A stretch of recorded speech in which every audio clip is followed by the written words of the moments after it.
pagkakaroon ito sa sport infrastructure pemerintah nasional. Ako, sinabi yung aga ako para klaro yung kapisa.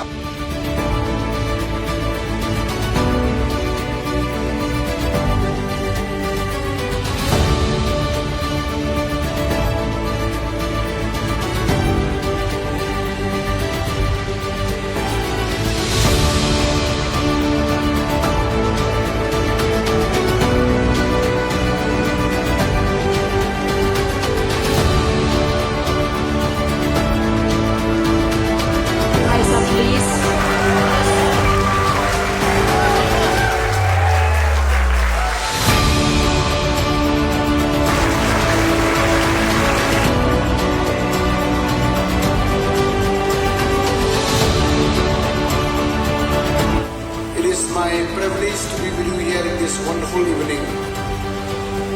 All participants from different parts of the districts and different parts of the blocks, the society, the youths, the elders, both women and men,